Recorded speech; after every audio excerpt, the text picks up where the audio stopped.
Nesse vídeo você conhece a medida provisória em detalhes, artigo por artigo. O FGTS está lá no capítulo 2 e você vai ver a informação aqui, ó, lá na frente no vídeo você encontra a informação específica do FGTS, caso você queira pular o vídeo.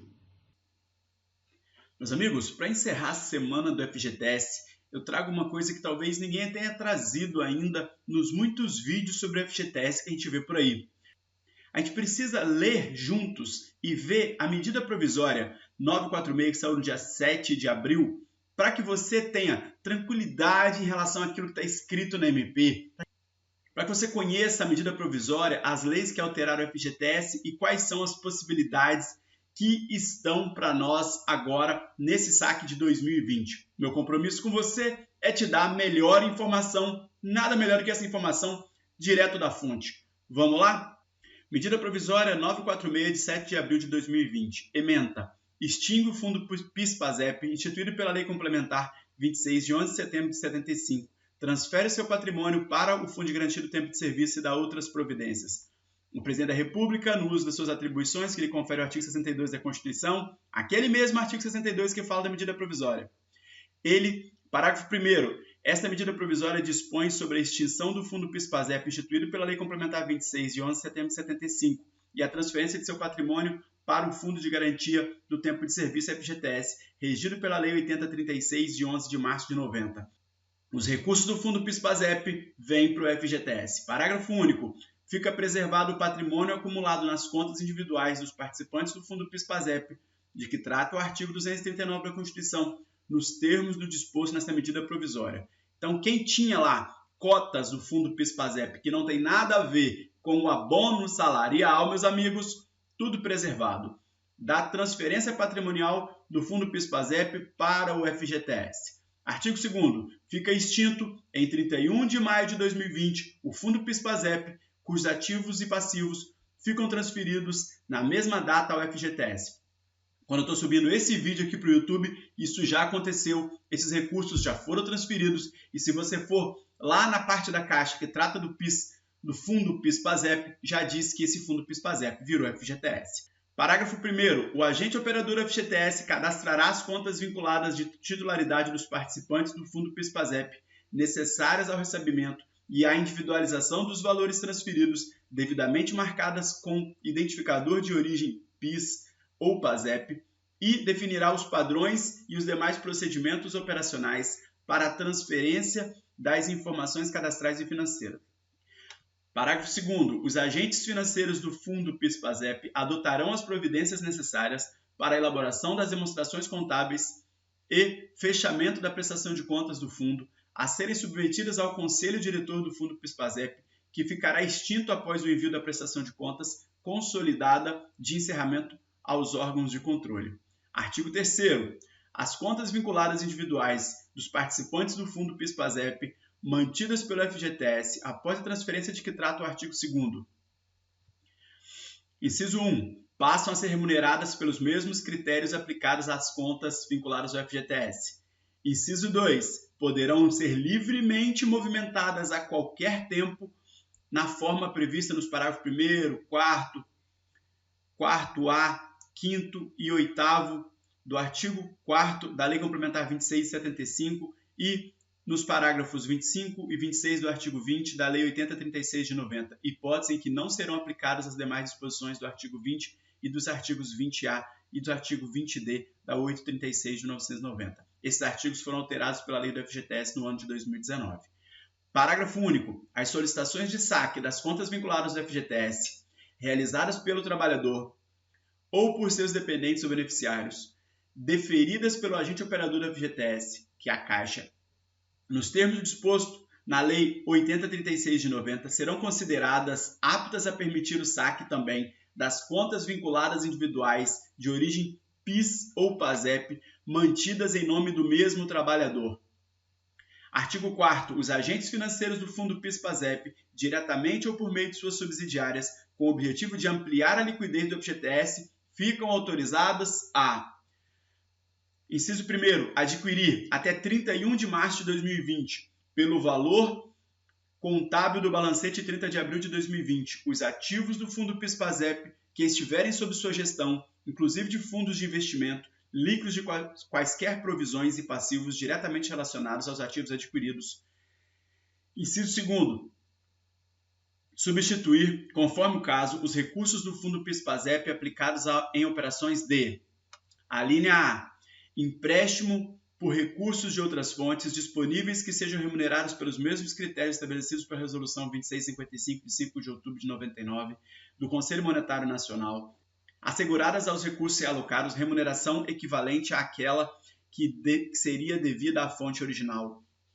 A linha B, financiamento por recursos de outras fontes disponíveis que sejam remunerados pelos mesmos critérios estabelecidos na Lei 13.483, de 21 de setembro de 2017, assegurada aos recursos alocados remuneração equivalente àquela que seria devida à fonte original.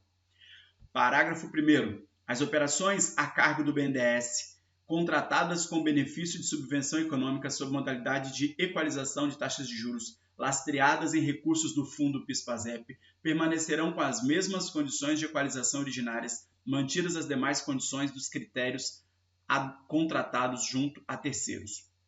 Parágrafo 2º. O exercício financeiro do Fundo PIS/PASEP, iniciado em 1º de julho de 2019, fica encerrado em 31 de maio de 2020. Artigo 5º. Os recursos remanescentes nas contas de que trata o caput do artigo 3º serão tidos por abandonados a partir de 1º de junho de 2025, ou seja, ainda tem 4 anos aí para isso, nos termos do disposto no inciso 3 do caput do artigo 1275 da Lei 10.406, de 10 de janeiro de 2002, mais conhecido como Código Civil. Parágrafo 1º. Os recursos dos depósitos abandonados, nos termos do disposto no caput, passarão à propriedade da União. O Ministério da Economia definirá prazos e os procedimentos a serem adotados pelo agente operador do FGTS para cumprimento do disposto no parágrafo 1º. Agora, no capítulo 2º, trata de quê? Do saque do FGTS. Se você está até aqui, parabéns! Autorização temporária para saques de saldos do Fundo de Garantia do Tempo de Serviço. Artigo 6º.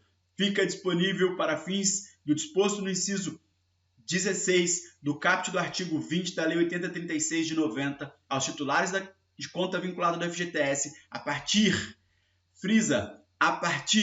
de 15 de junho de 2020 e até 31 de dezembro de 2020, em razão do enfrentamento do estado de calamidade reconhecido pelo Decreto Legislativo número 6, de 20 de março de 2020, e da emergência de saúde pública de importância internacional decorrente da pandemia, de que trata a Lei 13.979, de 6 de fevereiro de 2020, o saque de recursos até o limite de R$ 1.045 por trabalhador.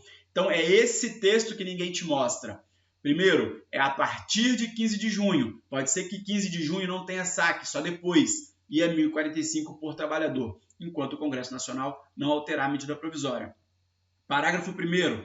Na hipótese de o titular possuir mais de uma conta vinculada, o saque de que trata o caput será feito na seguinte ordem, a gente já falou disso aqui. Contas vinculadas relativas a contratos de trabalho extintos, com início pela conta que tiver menor saldo, ou seja, o saque começa pelas contas inativas, especialmente as de menor saldo. Depois, inciso 2º, demais contas vinculadas com início pela conta que tiver menor saldo. Parágrafo 2º. Não estarão disponíveis para o saque de que trata o caput os valores bloqueados de acordo com o inciso 1º do artigo 4º do artigo 20D da Lei 8036 de 90. Kleber, eu não entendi nada que você falou. Muito bem, isso aqui é o empréstimo por garantia do FGTS, tá beleza? Parágrafo 3º. Os saques de que trata o caput serão efetuados conforme o cronograma de atendimento, critérios e formas estabelecidos pela Caixa, permitido crédito automático para contas de depósito de poupança de titularidade do trabalhador, previamente aberta na mesma... Tem até um erro de português aqui na medida provisória. Nessa instituição financeira, desde que o trabalhador não se manifeste negativamente ou o crédito em conta bancária de qualquer instituição financeira indicado pelo trabalhador que seja de sua titularidade. Alô, Caixa! A medida provisória diz que você vai transferir direto para a conta do trabalhador. Não inventa nada de Caixa Tem aí, não.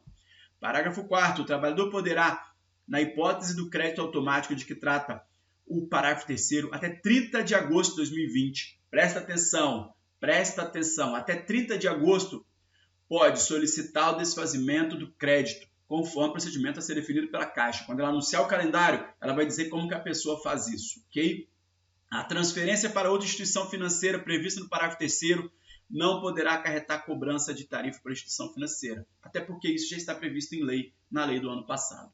Capítulo 3 das disposições finais. Os créditos decorrentes do disposto no parágrafo 5º do artigo 13 da Lei 8036 de 1990 para o exercício de 2020 não poderão ser acumulados àqueles decorrentes de rentabilidade oferida pelas contas do Fundo PIS/PASEP por ocasião do encerramento antecipado do exercício do fundo de que trata o parágrafo 2º do artigo 4º dessa medida provisória, de modo a proporcionar às contas oriundas do Fundo PIS/PASEP rentabilidade total superior à rentabilidade total oferida pelas contas vinculadas do FGTS.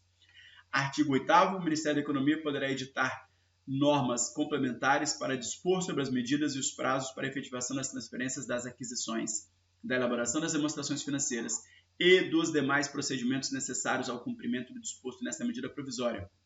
Artigo 9º, a Lei Complementar 26 de 1975 passa a vigorar com as seguintes alterações. Artigo 4º-A, o agente operador do FGTS fica autorizado a disponibilizar o saldo da conta vinculada individual de origem PIS/PASEP por meio de crédito automático em conta de depósito, conta poupança ou outro arranjo de pagamento de titularidade do titular da conta vinculada, desde que não haja prévia manifestação em contrário, observado o disposto no parágrafo 1º do artigo 4º. Ficam revogados a Lei Complementar 19 de 25 de junho de 75, os dispositivos da Lei Complementar 26 de 1975. E quais são os dispositivos? O artigo 3º, o parágrafo 6º do artigo 4º, o parágrafo 2º e parágrafo 3º do artigo 4º-A. Artigo 11. Esta medida provisória entra em vigor. Inciso 1º, em 31 de maio de 2020, quanto aos artigos 9º e 10º. Inciso 2º, na data da sua publicação quanto aos demais itens. Brasília, 7 de abril de 2020, 199º ano da independência, 132º ano da República. Jair Messias Bolsonaro, presidente da República, Paulo Guedes, ministro da Economia. Então, pessoal, essa é a medida provisória. Você tem o texto dela completo aqui, você tem o link dela aqui na descrição. Você tem a fonte da informação para você se informar corretamente. Essa medida provisória está em vigor. Nós estamos a alguns dias dessa data de 15 que a medida provisória se refere. Pode ser a data de início do saque, sim, mas ela disse que é a partir de 15. Vamos ver o que a Caixa traz de novidade para a gente e tomara que a Caixa não invente moda em relação à conta do Caixa Tem. Um abraço e até o próximo vídeo.